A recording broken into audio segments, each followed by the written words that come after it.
Cannot stress enough to you how important both your mental health and your physical health are to being fiscally healthy at the same time. And who better yet to talk about kind of the physical health of it, but also being a minority and trying to raise your business and get off the ground and be out there and put your voice out there than none other Devan Gonzalez. I was on his podcast. You're going to check that one out. It's going to be down here in the description below. But without further ado, man, welcome. I know we had a really great episode on your show, and I know we're going to have a great one here.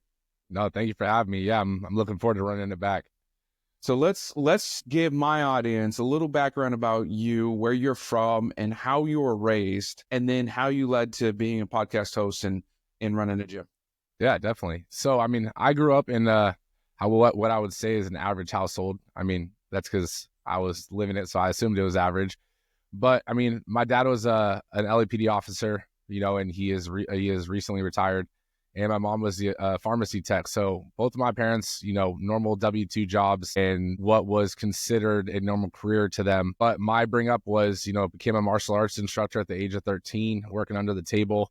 Not necessarily because I had to help provide for the family or anything like that. It was just an opportunity. And, my parents gave me the blessing to take it. And that really is what set me on my journey in health and fitness, I believe, right? I was getting mentored by a person that essentially became an entrepreneur, opened up his own martial arts studio. And I was with him when he was at a bigger corporate location. So that was kind of cool. I think that he was my first inspiration to being an entrepreneur.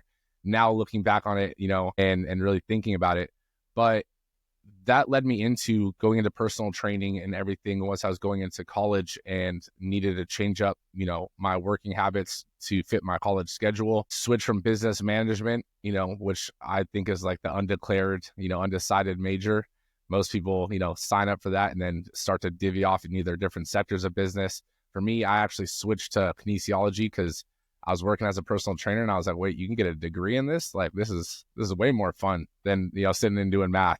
So I switched over to kinesiology, and that led me to basically a split in the road, a fork in the road, where my parents were telling me to get a career. And so I started going the firefighter route and trying to figure out, how I'm going to, what career I'm going to do. And I was still working as a personal trainer and making decent money, and I really loving it. So I ended up betting on myself and going the personal training route and, help build personal training sides of businesses, launched my own personal training company, grew that to 6 figures in person, and launched a prep school for basketball athletes. And, now opened up my own gym, which is a new form of a boot camp style model. And we actually just launched the franchise last year. There we go. All from when your parents told you to get a career. So go back to that and the emotions of your parents, because let me preface all of this. A lot of people don't think personal training is a real career. It's not a real job. It's what you do in college to get some money to get ahead. So that's what a lot of us think, right? Like, that's the overall theme. And I would assume your parents thought the same thing, which is why they were saying, hey, it's time to go get a real career. Can you remember like the emotions behind that when your parents were like, hey, go get a real one? Yeah. I mean, honestly, I was telling myself it was a college job. And I don't know if it was from other people telling me, that it's a college job or what, but I just thought it was an amazing college job because I was working around my college schedule and essentially getting to make my own hours and not working 9 to 5. But I was also working for a bigger corporation. So there wasn't a ton of pay in it either. Like, the clients would be paying a lot, but I'd receive like pennies on the dollar essentially. And so I didn't view it as a career yet or a career option yet because the pay didn't really match it, and I didn't open up my mind to what it could be. But then it was, am I doing this for a paycheck or am I doing this because I love it? And that was really that transition for me when it was like, I actually went to EMT school, got my EMT certification. And then it was like, okay, now you can either become an EMT to stack your resume and basically make minimum wage, which I think they should be getting paid way more than that for the work they do. But, work as an EMT, basically cut my pay in half, if not, down to a third of what I'm getting paid now, so that I can maybe one day become a firefighter. I had one of my best friends was going through the process at this time, and he had been going through it for, I want to say 4 years or 5 years, trying to get hired as a firefighter, and meanwhile working as an EMT just to have it on his resume. And I was like, do I want that life? Right. And so For me, it was, I've always known that for me personally, if I want something, I will get it. Like that's just the mentality I have. And it's not that I do it unfaithfully or, you know, in a negative way, but that's just the kind of determination I have. Like, I don't accept failure for myself. And I only believe that failure happens once you stop trying, right? There's always a solution to every problem. And so I realized that personal trainers can make a lot more, because I knew there's other ones I looked up to on social media, and I was like, well, they're not working the way I'm working. So there has to be a different way. Went to work for a privately owned gym, helped them build their whole personal training department, which they didn't have. And now I was making okay money. And I was like, all right, so this is now a door open. I was like, wait, there's more to this. Like, I can actually do a lot more with this. Me and the owner got into a disagreement, and I was like, you know what, I'm leaving. Like, I'm gonna do this on my own. And that was the initial nudge that I needed to open up my own company. And so from there, that's when the ball really started rolling for me. You know, now I'm making good money, and now I'm starting to train, you know, pro athletes and everything like that. And so all these doors started opening, all because I just was willing to take that next step. I even helped launch a prep school for it was a prep middle school for basketball athletes, and I built out basically the training department for it. And then I had to step away after the first year because I was like, look, I wanted to open my own gym. This is if I keep diving into this, not that I wouldn't be fulfilled, but I really want to do what I set out to do. So I had to basically take a step back and really dive back into my game plan. So really the trigger for you was in your entire career path, what set it off was like, hey, I really care about helping people. And I know if I go the route of helping people, I can make money doing it. Right. Right. As a flip side of, I need to make a bunch of money and this is the route to do it. Would you say like that fundamental difference of like, if I focus on people, the opportunities will come up? Would you say that's what was your trigger, or not your trigger, but your different moment and has changed your path for your career? Definitely. I mean, one of my core values for myself has always been, and now it's part of the business core values, but it's having a positive impact on as many lives as I can while I can. Like, we don't know how long we're going to be here.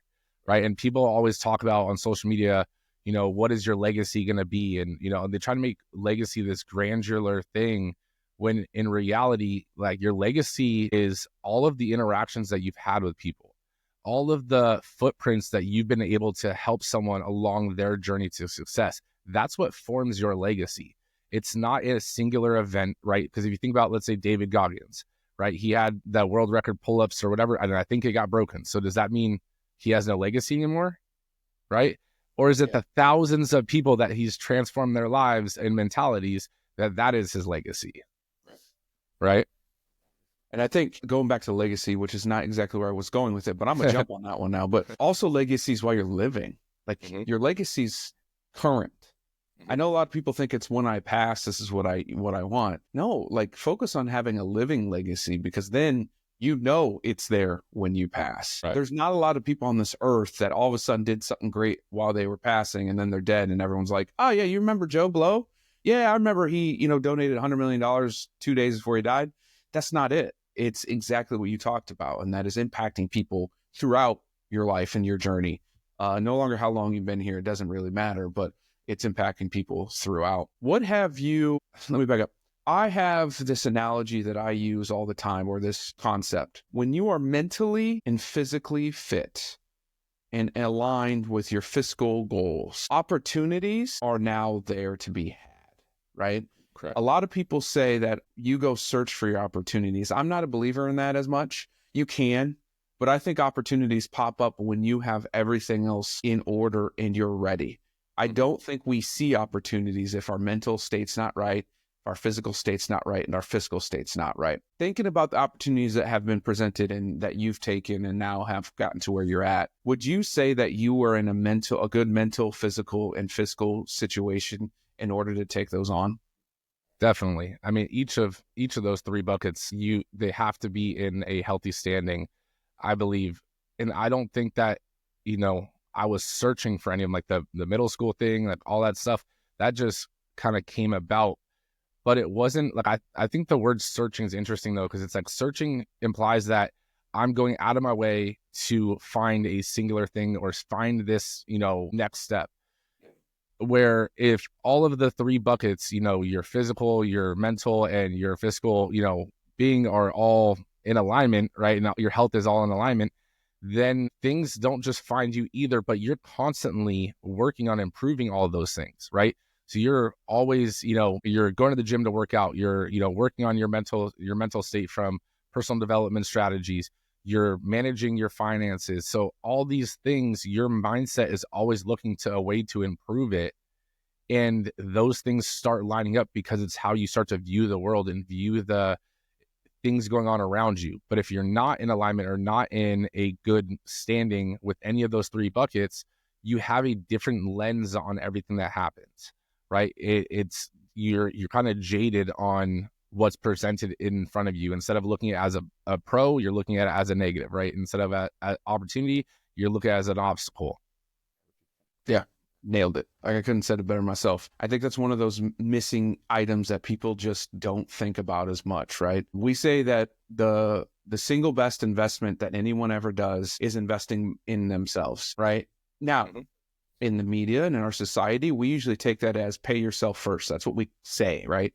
Pay yourself first is how you should do your wealth plan, if you will. But it's wrong. That's not how it's meant. It's meant to invest into yourself, meaning yourself, not giving yourself 10% of whatever you bring in, because guess what you're going to do? You're going to go blow it. You're going to do whatever. It means investing back into your mental and your physical health, because when those are aligned, then your fiscal comes aligned very easy, because now you're tied into one path. Tying back into what you do for a living and what you provide for others, what have you found happens after someone has gotten physically fit? And by the way, listeners, I'm not saying that you have to have a six-pack and you're shredded. I literally just mean that you're getting up and you're working towards better health. Doesn't mean you have to be the healthiest person in the world. Okay. So caveat there. But what have you seen when people start to work on that happens to both their mental and, as much as you can know, their fiscal side of their life? I will say that I'll give this saying, even though it's a cliche saying, I honestly believe in this 100%. It's how you do one thing is how you do everything, right? And what I've noticed is from the people that start working out, and they are not just you go to the gym one time, but you're constantly going to the gym, you're putting in the work, and you're seeing some results, you're asking for help, and so forth. They start to see the results from that. Now, that result also starts to build other things that aren't seen. That builds self-confidence, that builds, mental health, that builds your discipline, because I believe that is a skill. And the other thing is it starts to build your social factor as well. Because if you're more self-confident, right, you're more willing to step out of your bubble and say hi to someone without fear, because that fear of, judgment and all that kind of stuff kind of gets subsided. Now, if you're more willing to talk to people, and if you're someone that's naturally willing to go ask for help, well, from the fiscal standpoint, if something's going wrong, you're probably going to be someone that goes to ask for help and tries to fix the problem, instead of, okay, well, it's just happening to me, and this is just my life. No, you can change any area of your life if you want to. But the main thing is you have to want to. Yeah. That whole woe is me shit, right? Like, Yep. I get it. I've been there. We have all been there before. But the only person who can change your situation is you. Like, there is no magic bullet. There is no getting rich quick. There is no losing 30 pounds overnight. Like, these things are not real, right? I know that people look on TikTok and they're like, well, so-and-so said I can make $1 million in 30 days, or I can lose 30 pounds in a week. Those aren't real. And if they are, I bet they're a scam and they're going to make a lot of money off of you, or they are super unhealthy or illegal. One of the two things, right? Depending on what we're talking about. When you see those things, and being a man who's obviously in social media and trying to do what they do, what is the toughest thing for you in your industry? Because I see a lot of your industry stuff all over the place, and I see mine, and they're very much similar, of a bunch of people selling a bunch of courses and things of, this is the quickest way to do so, and it's simple when it's not. How do you overcome those things from your own content, from your own clients, and in your own business? I mean, I'll say the fitness industry is interesting because everyone and their mother thinks that they're a great fitness instructor, right? Certified or not. And I could say probably from your industry as well, I've seen so many financial quote unquote experts, and it's like, okay, listening to your content, some of your, not you personally, but like some of these contents, as I'm listening, I'm like, that's not actually the way it works, or that's too vague. There's more to that, how that actually works, right? And from the fitness standpoint, I try to stay away from, those little internet, debates with people. But I will say, like, there was one the other day that honestly, I don't know if it was just, I was just in the mood to argue, because I think it's just fun to have like a civil like debate, right? And it was this Instagram influencer. And for me, like, just because you have X amount of followers doesn't really mean anything to me. And so this guy was saying that with a traditional deadlift, he said, this is not a deadlift. And then he goes, this is a deadlift. And he does a Romanian deadlift. And then he has a bunch of female followers and stuff like that. And his whole thing was about, and his deadlift was like, he actually had a super improper form. So then I commented, I was like, technically, actually, that's a traditional deadlift that you saying is not a deadlift. What you're doing is a Romanian deadlift. And he tried to debate it. And then I just went into the facts of it. And then all of a sudden, out of the woodworks, you just see a bunch of personal trainers like basically commenting on mine, like, yeah, like, he's right. You're absolutely, out there. So I think social media is a great place for entertainment. And that is about the gist of it. Now, the hard thing is to put out content that actually is worth something and trying to give someone that nugget, but you have to like some of the stuff that you put out as well is like, it's great content, and someone should view that not as entertainment, but as like a way, almost as life putting the opportunity for you to now ask ask yourself for that solution, right? You were put in front of that person for a reason. If my content goes in front of someone, it's like, maybe this is the universe telling you, hey, this is the person to ask for some help, right? I do the same thing for mentors of mine. And it's like, you got to take everything on social media with a grain of salt. And I mean, that's I guess the best I can get with it. You're not wrong, because some of the shit I see out there is, one is illegal. Like, it is fraud, and I can point it out. But you go down rabbit holes. I say this, by the way. If you see a troll hitting you up or someone doing something wrong, us as professionals, the ones that, do have the training and all of that, we do need to speak up, regardless of what that person's talking about, for two reasons. One, because we need to correct the issue. And two, regardless of how that conversation goes, there's so many people looking at it and watching it, and they're going to learn truthful, and then they're going to follow us, and then they're going to get the real answer. So keep doing it, because it's fun. And if I ever see it, I'll jump on right behind you. Even if I don't know the hell I'm talking about, boy, I'll yep, that's a traditional deadlift. I know what that means. I got you on that. So let's dive into this. You brought up, like, he was talking to mainly female clients. I work with predominantly female clients and minority clients. What's your makeup pool of your clientele? Is it 50-50, 60-40? Where do you fall? I would say it's 60-40 female to male. Yeah. But that's with what I'm doing now in terms of like the franchising and everything like that. That's more 50-50. But the gym industry itself, since I'm in the boot camp and everything, it's 60-40 with our model. But typical boot camps, I would say, is even like closer to 70-30. Yeah. Well, let's dive into some topics that two men probably shouldn't talk about, but we're going to, because it's predominantly our clientele. What have you found is the biggest, or I guess one of the top reasons mentally that women, one, get into the gym, and then two, hire a personal trainer, as opposed to most men just go? So I will say women are more comfortable with asking for help, right? And it's not that they don't believe in themselves. Women are just better communicators, to be honest, right? Like, and that's just what it is, And I will say the hard thing about being a male trainer is that some female clients, especially when I was personal training, there was a grace period of, I could tell them being uncomfortable and them wanting a female trainer. And I'm like, look, let's just do a session or two. You're uncomfortable. I won't even charge you for it. I get it. Right. And all of a sudden, and I would sometimes tell their boyfriend or their husband, you can come by for the session, sit here, you can work out with her. I don't care. And then all of a sudden the husband ends up signing up too, because he's like, this is awesome. right?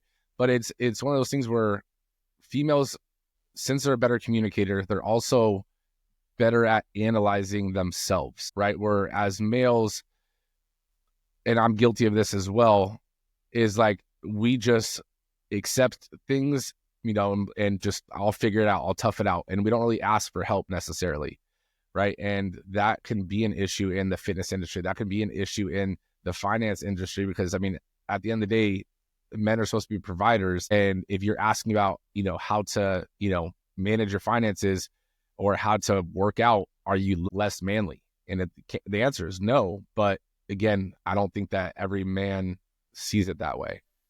No, I agree.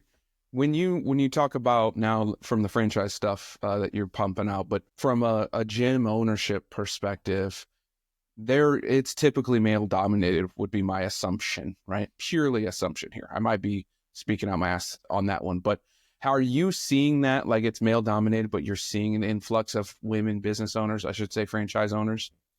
I would say, honestly, at least for the franchise space, in my experience, and going to franchisees locations of other franchises in the past with my experience, it's closer to 50-50 for that standpoint for the boot camps.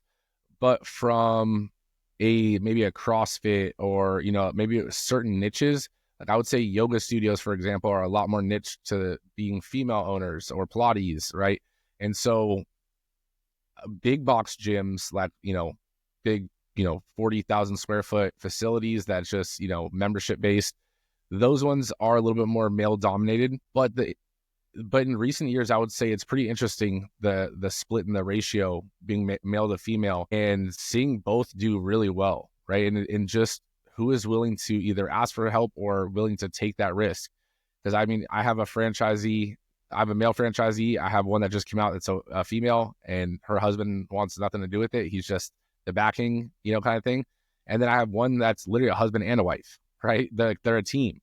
And so they both have equal say on everything. And I'm talking to both of them at the same time each time.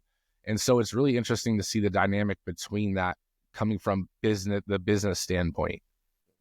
Yeah, for sure. Well, let's dive into franchise model. Why don't you educate a little bit about franchise model, but actually go into detail a little bit about your franchise model.